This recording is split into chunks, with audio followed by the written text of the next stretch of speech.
Bharatiya Janata party के द्वारा 41 प्रत्याशियों की सूची जारी करने के बाद में जालोर के सांचौर में member of parliament Devji Patel का जो विरोध है वो खुलकर सामने आ रहा है। और कल से पूर्व विधायक जीवाराम चौधरी और दानाराम चौधरी जयपुर से पहली बार सांचौर पहुंचे और हजारों की संख्या में उनके समर्थकों और कार्यकर्ताओं के द्वारा उनका जोश के साथ में स्वागत किया गया। अभी हमारे साथ में दानाराम चौधरी और जीवाराम चौधरी दोनों में बात करेंगे। सर, कल आपका जिस तरह स्वागत हुआ, पहली लाइन में जानना चाहूंगा कि कार्यकर्ताओं को लेकर आप क्या कहना चाहोगे?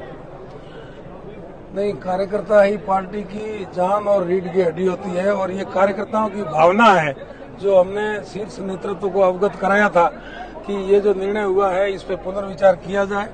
और कल जो कार्यकर्ताओं ने अपनी भावना प्रकट करी है ये उसका सबूत है। देवजी पटेल ने कहा है कि मैंने कोई गद्दारी नहीं की, मैंने कोई धोखा नहीं किया। आपने कल खुले मन से कहा, उससे पहले भी कहा कि हमारे साथ में धोखा हुआ है, तो इसको लेकर क्या कहोगे? नहीं, अब ये तो आप सांसौर की 36 गांव की जनता से जान सकते हो कि इसको कौन से शब्दों में किस उच्चारण से इसको किया जाए। अब आगे आपका क्या प्लान रहेगा? आप पार्टी के पदाधिकारियों से मिलकर भी आए, उन्होंने आपको क्या बोला है? हमको जो बोला था वो और कल की जो घटनाक्रम जो भी हुई है, जो कार्यकर्ताओं ने अपनी भावना प्रकट करी है, उस भावना को मद्देनजर रखते हुए, उस भावना की कदर और आदर करते हुए शीर्ष नेतृत्व से हमें पूर्ण विश्वास है कि वो 30 तारीख तक इस निर्णय को बदलेंगे। आपने 30 तारीख तक का अल्टीमेटम दिया है। क्या ये पार्टी का जो पार्टी लाइन उससे हटकर आप कोई काम कर रहे हैं? नहीं, पार्टी लाइन से हटकर कुछ काम नहीं कर रहे हैं। मैं और दानाराम जी और सभी पार्टी के कार्यकर्ता और ये जो कल जो हुजूम उमड़ा था वो सब भारतीय जनता पार्टी के कार्यकर्ता ही है। कार्यकर्ताओं की भावना का आदर करना चाहिए, हम वही निवेदन कर रहे हैं और कोई नई बात है नहीं इसमें। अगर 30 तारीख के बाद में पार्टी कोई पुनर्विचार नहीं करती, ऐसा कोई नहीं होता है, तो फिर अगला कदम आपका? नहीं करने का प्रश्न ही नहीं होता, बाकी की बात 30 के बाद करेंगे। देवजी पटेल कहते हैं कि मैं जीवाराम चौधरी दानाराम चौधरी दोनों को मना के लाऊंगा बहुत ही जल्द। नहीं, हम तो भारतीय जनता पार्टी के कार्यकर्ता हैं, लेकिन पार्टी के साथ जीवाराम और दानाराम तो खड़े हैं, खड़े थे, खड़े रहेंगे, लेकिन आम जनता और कार्यकर्ता और वोटर नहीं है ना, उनके साथ जीता जाता है वोटों से। कार्यकर्ताओं ने आपको क्या कहा है?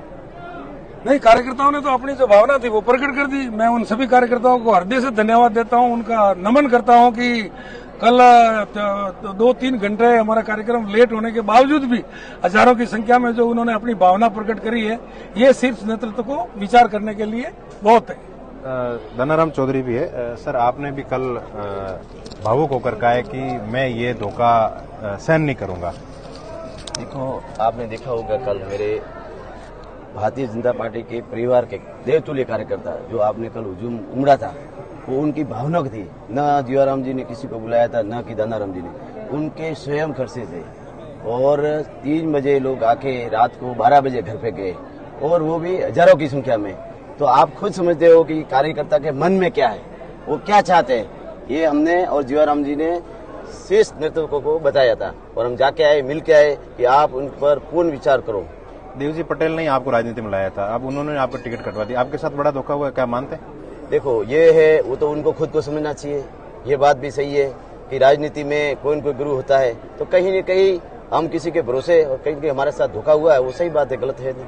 अब आप क्या डिसीजन लेंगे? जो जीवाराम जी का डिसीजन है वही आप करेगा? जो हमारा भारतीय जनता पार्टी, हमें पर पूरा विश्वास है, हम भारतीय जनता पार्टी के कार्यकर्ता हैं, कार्यकर्ता रहेंगे और हमारे सब परिवार जो भारतीय जनता पार्टी का है उनमें एक ही अभी मन में है कि हमारा जो नेतृत्व है, शीर्ष नेतृत्व, वो उनकी भावनाओं की कदर करके इसमें कुछ न कुछ बदलाव करे।